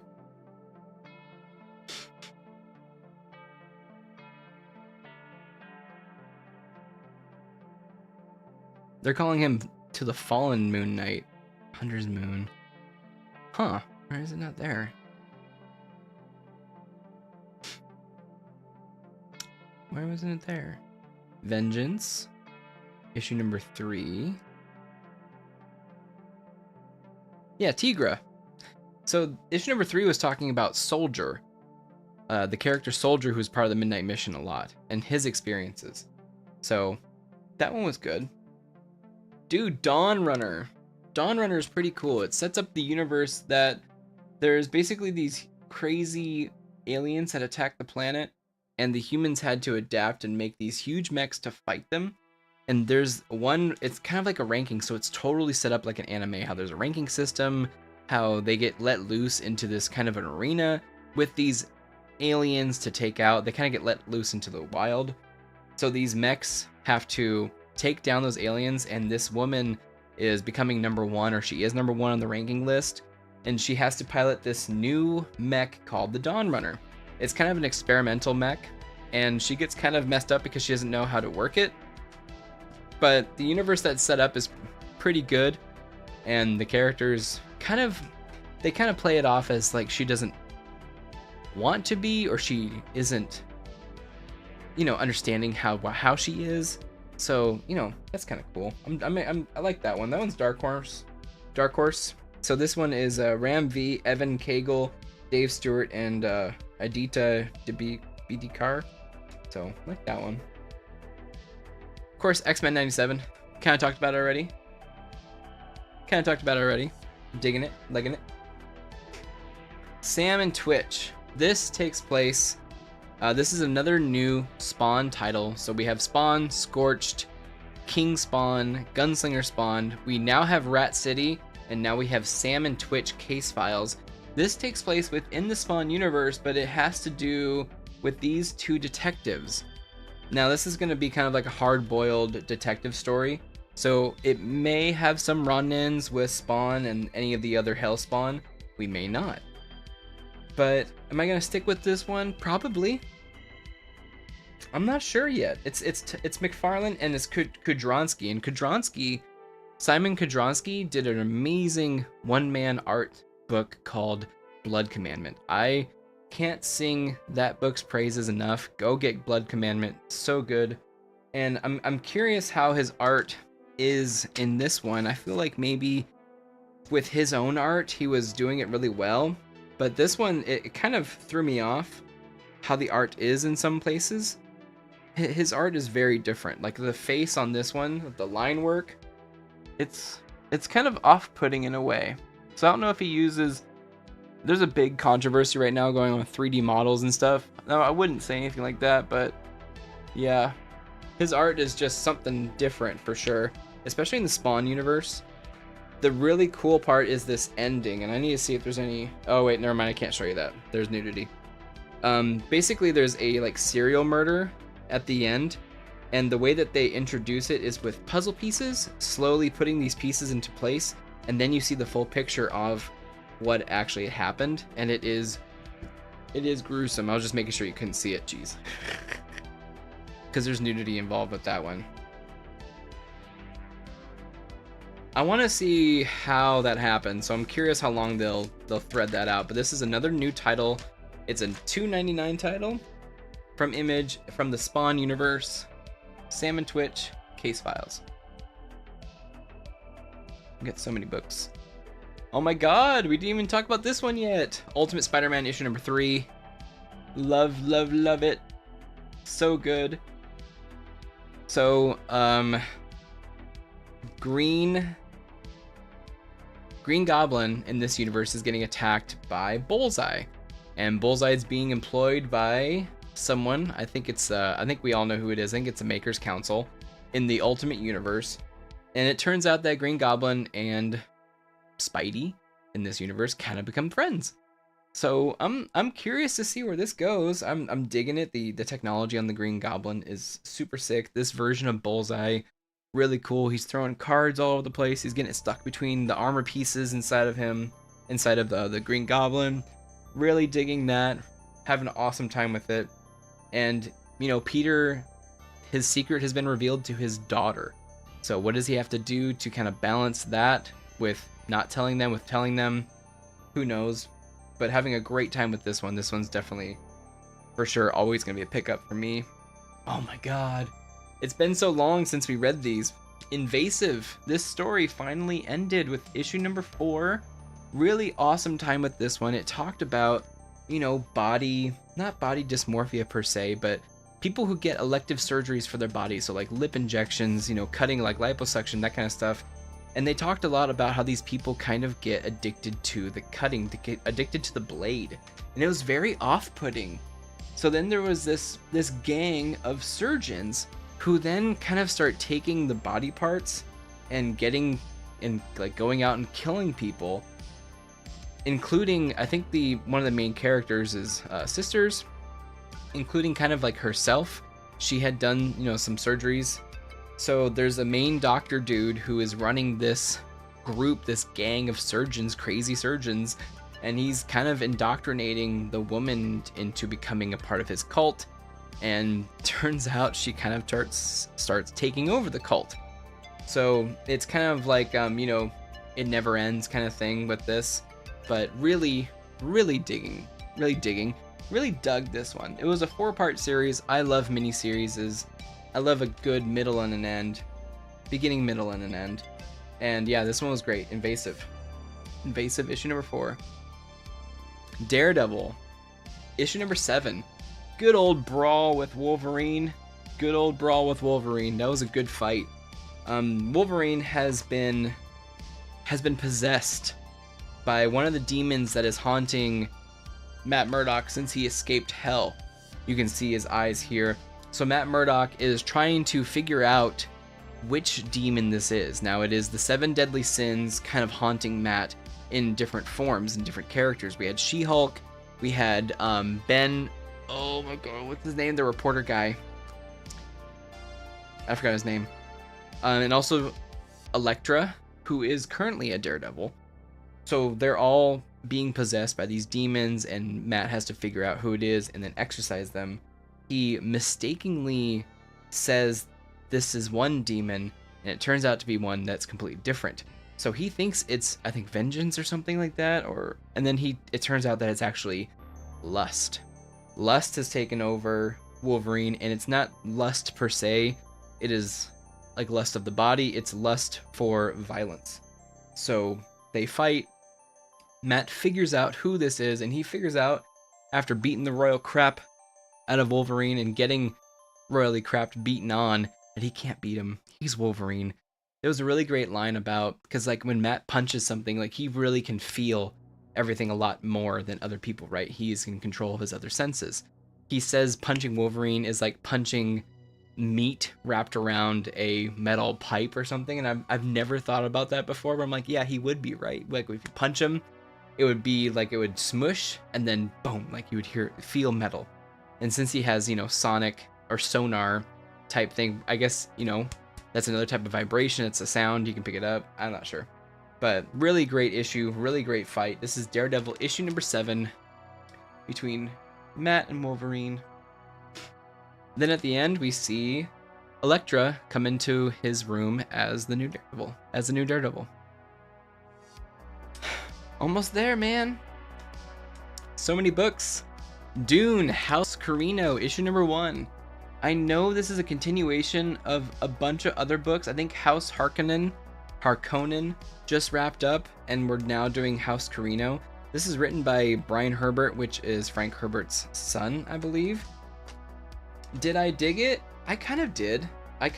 It was cool to revisit this world with Dune, and I think it is closer to the book Dune, if I'm not mistaken. It's not going to be from some other universe, from some other thing. It's not the movies per se. It's more closely to like his interpretation of the book. So we do see like and this is a prequel. This is before Paul is born. This is before a bunch of things. So you do see a younger Stilgar. You see a younger, Carino and him being the Emperor. You see a bunch of characters that you know from the book be a lot younger. This is a prequel. So I'm kind of digging that. I wish the art was like the cover. What amazing covers. I want to find out who the cover artist is and give him a big hug. I may stick with that because I do want to live in the Dune universe some more. Finally, we did it.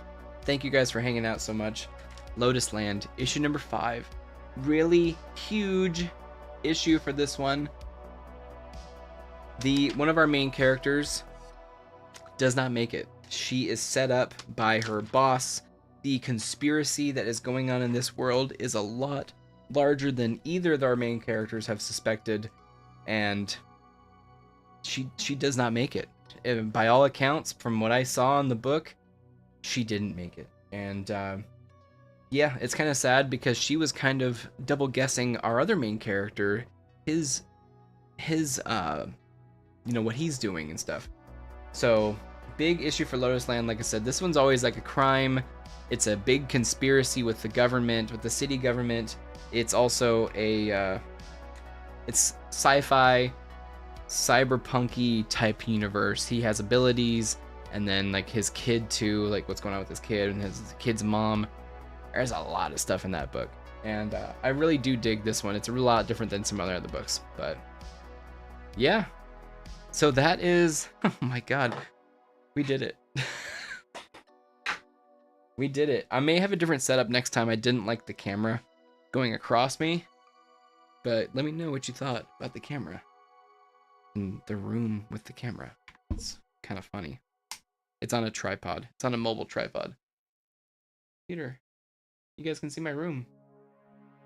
Really great art piece from Comic-Con. I should say that for Knick Knack. You didn't see that. That's for a Knick Knack.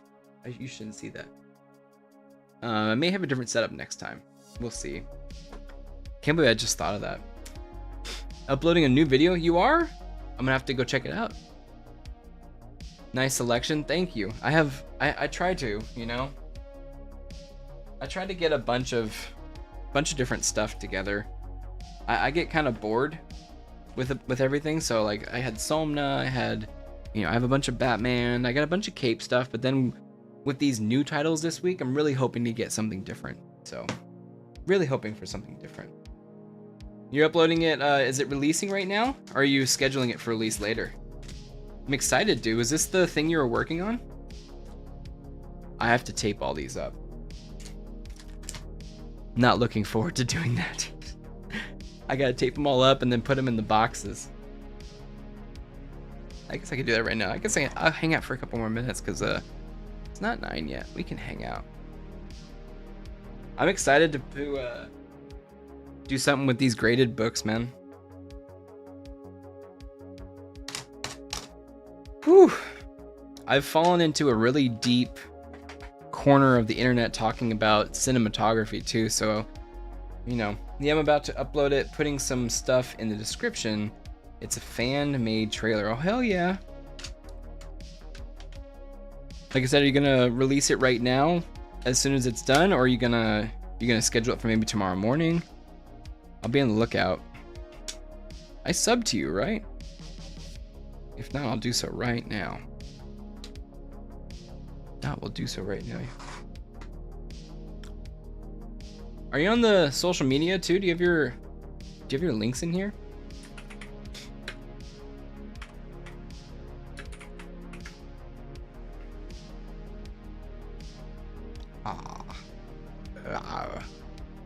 My jaw. There you are. Yeah, I'm subscribed. Perfect. Oh, I got your Instagram. Dude, let me follow you on there. What the hell am I doing? Do you update this? Dang, look at you, bro. You're killing it, Lewis. There you go, buddy. I'm just stalking you now, Lewis. Someone is stalking my Instagram account. Just uploaded. Let's get it.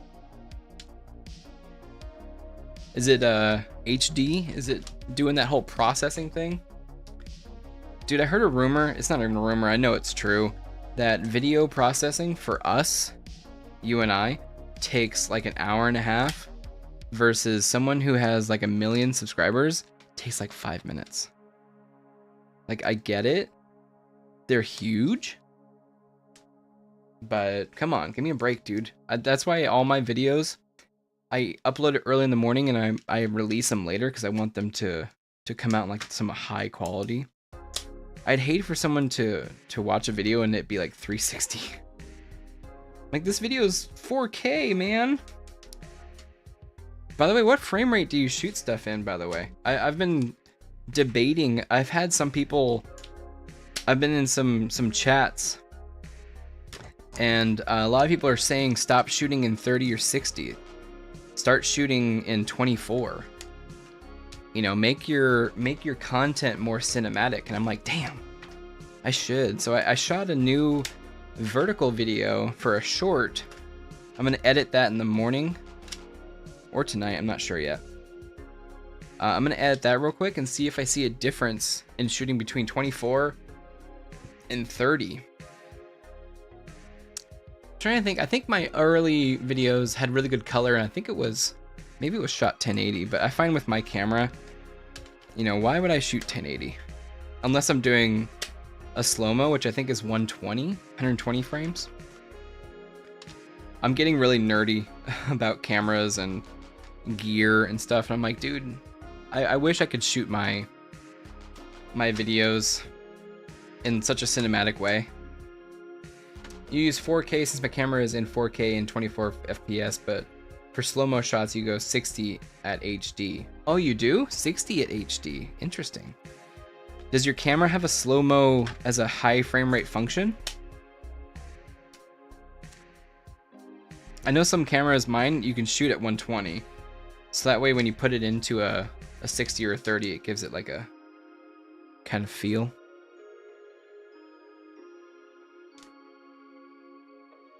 Hit refresh. Let me refresh, yeah, refresh. Ooh, Godzilla X Kong X creator. Oh, the creator? Unfortunately, it can shoot 60 frames at 4K. Oh, yes, yes, yes. 60 at 4K. Wow, that's pretty. Oh, it can't. Yeah, mine can't either. So mine, same deal. It's you gotta choose between 30 4K or 24. But like I said, I follow these guys and they're a lot. I mean, you are more knowledgeable with cameras and shit than I am. But they say the benefits of shooting 30 versus 24, what you can get with that, you're better off going for 24. Like I said, going for like a cinematic effect. And dude, it's all about lighting, right? Like the way you light your scene can make or break it.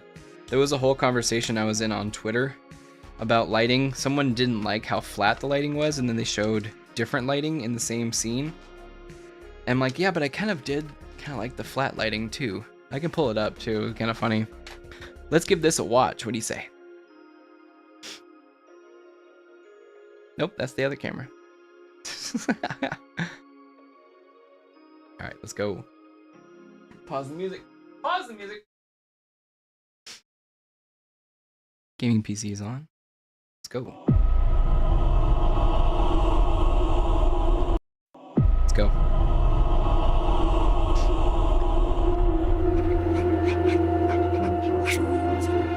For most of human civilization, we believed that life could only exist on the surface of our planet.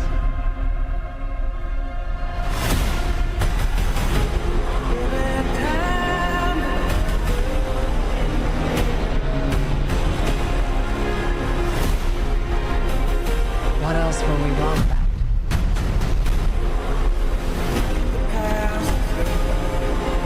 She can feel it. Kong, Godzilla, they can feel it too.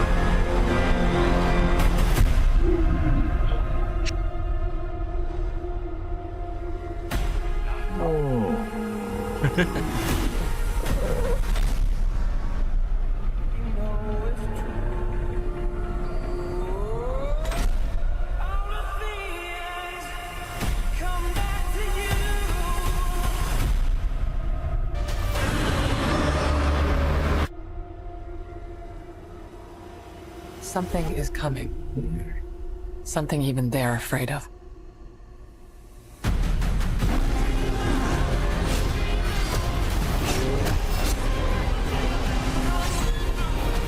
Kong can't stop this on his own. He won't be alone.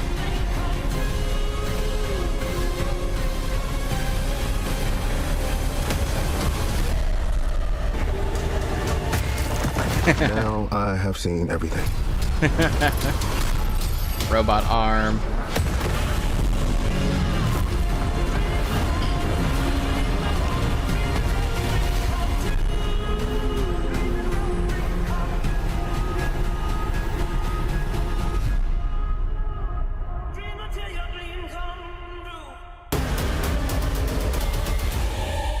Okay.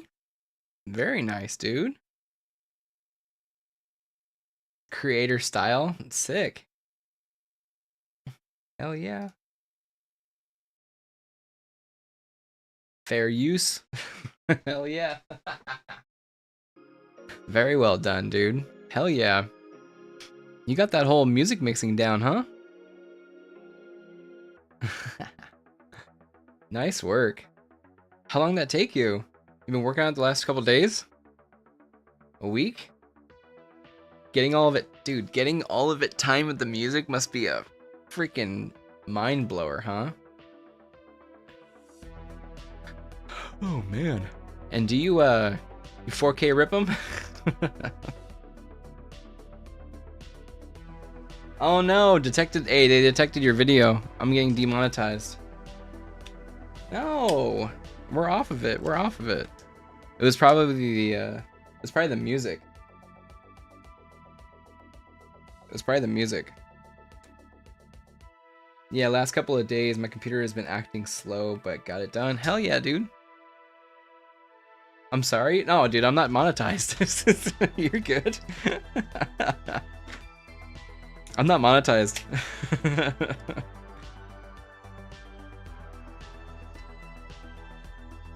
Maybe someday, but this is just a really good hobby. Hanging out with you guys too. Talking some comics, talking some, you know, movie stuff, some film stuff. Really looking to shoot some stuff in, like mix what I did with Dune in that video essay. I really want to do that, mixing in some like live action portions of me talking too. Just to get used to talking on camera like that. I don't know. I have a bunch of ideas, or maybe taking shooting video in this room in different spots too, putting the tripod in different places. Do you care about Evangelion and Hideki Anno? I think that's his name, Hideki Anno. Hideki Anno. I forgot his name. The creator of Evangelion. So I saw a really good. I'll see if I can find him. It might be in my watch history. This dude did a really insanely good documentary on YouTube about Anno. Who did that? Evangelion.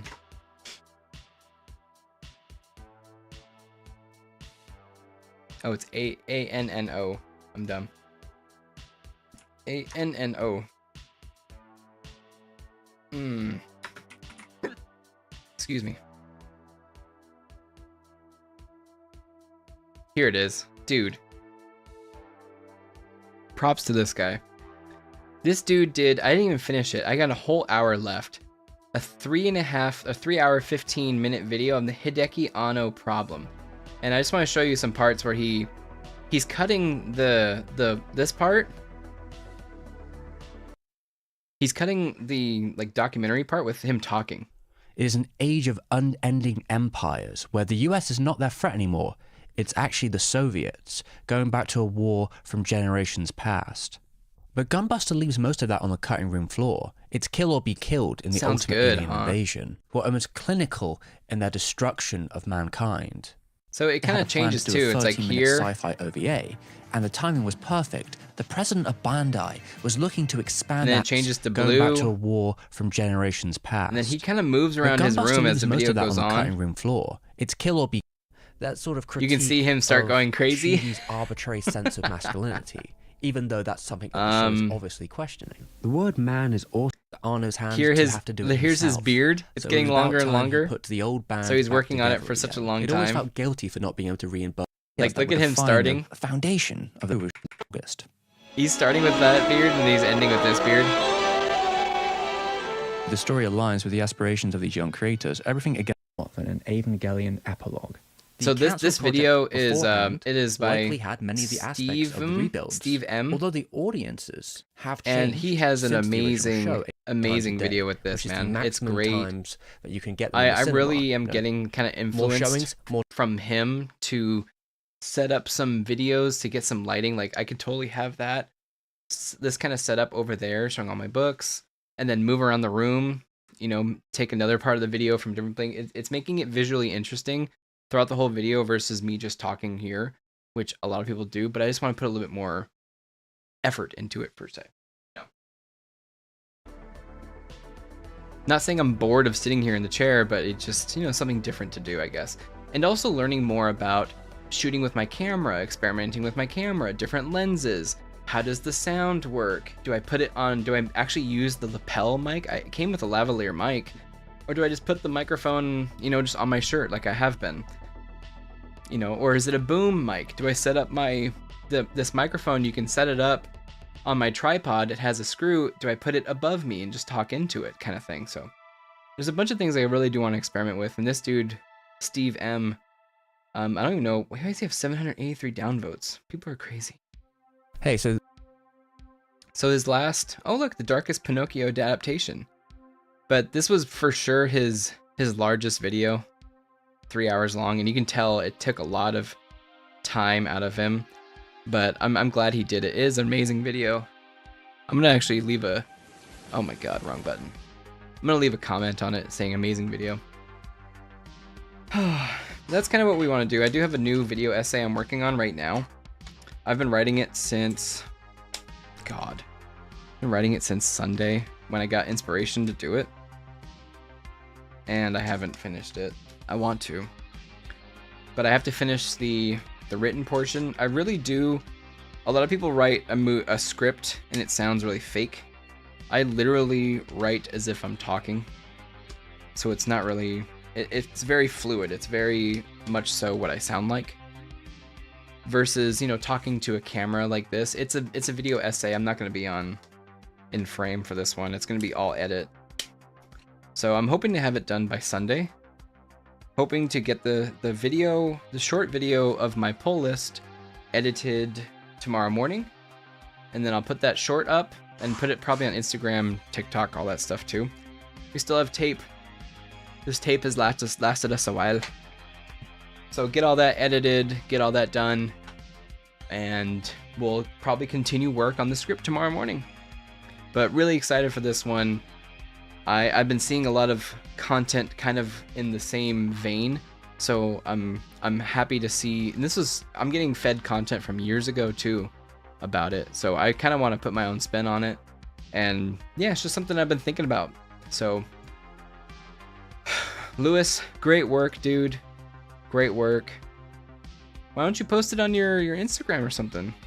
Do you use your Instagram a lot? I'm gonna chug a gallon of water. I'm gonna chug a royal gallon of water. I'll do it? Yeah, for sure, dude, do it. I'm forcing you to do it. No, like, I find, I don't know how many people find me off of Instagram. Probably not many, but you know, it's just another way of, I'm really bad at posting on Instagram. I hate posting on Instagram. The platform, writing all that stuff, it sucks. It's annoying. But you do get some cool interactions on there, you know, advertise yourself, post some things on there, and yeah. I'm digging it, bro. Trying to see if you saw something on here.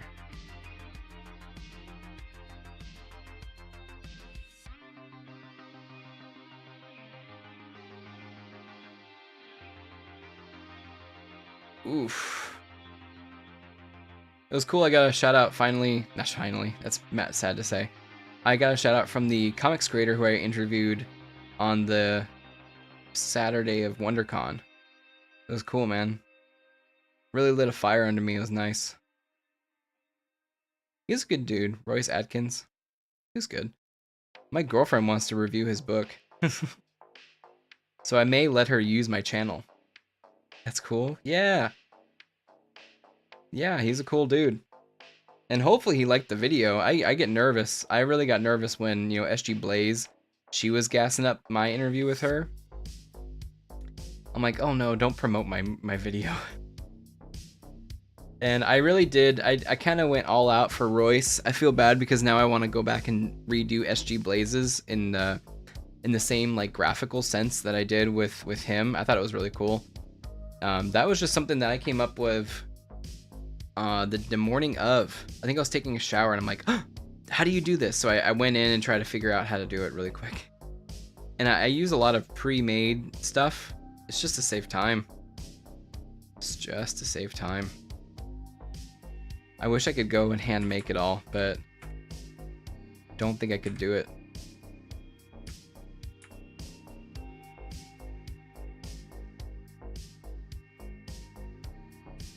Oh man.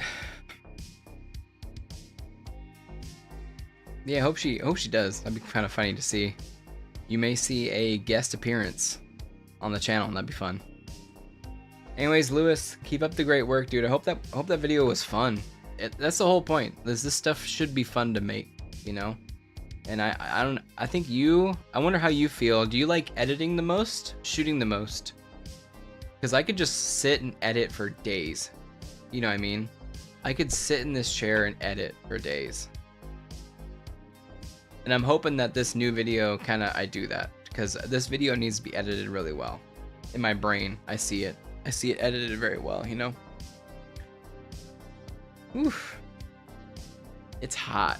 It's hot here in California. SoCal. Plus 2 computers. Woo.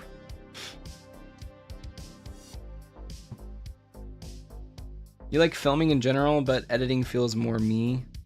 I wished I had a faster computer. You were talking about the gaming PC, right? The laptop, I'm sorry. Gaming laptop.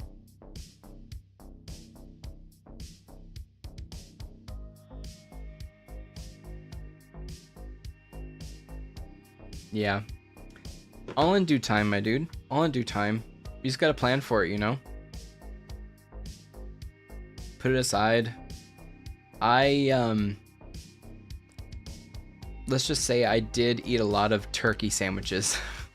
And I don't know if you could tell from my appearance, I've chunked up a lot because of the lack of exercise, the lack of good food. But we're hoping to get back on it. But I definitely saved a lot of good money. I've been using it, you know, putting it towards some good stuff and some other things. But all in due time. You got to plan for it, and you'll for sure get it. I mean, shoot, before we know it, we're getting back to school savings. I don't even know if stuff was gonna go on sale. They may cheapen out on us, kind of like they did for Black Friday. Remember they did Black Friday?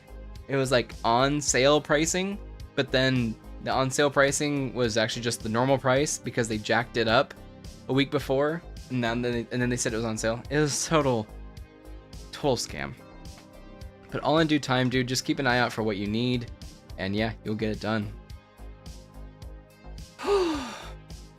9:13. Lewis, thank you so much for hanging out, bro. Great work on the video. Yeah, hope you have a great rest of your week. Hope you have an easy rest of your week. We only got 2 more days, and then we're back to the weekend. So I'm going to get some sleep. We did a lot of stuff tonight. I'll put all these books away in alphabetical order, and we will see you later. And hopefully we get this video done, and you know, I'll post all about it, let you guys all know that it's up, and yeah, I'll see you next week. Maybe I'll see you Sunday. We may be playing a new game on Sunday. I may be getting a little not bored of Tarkov. I love Tarkov. There's literally an addiction in the back of my head, but we may be changing it up. We may be playing a little action RPG instead. So feel free to keep an eye out for that.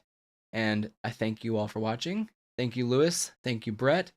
Thank you, everybody who's watching in the ether.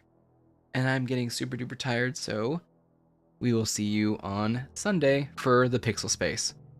Thanks, guys.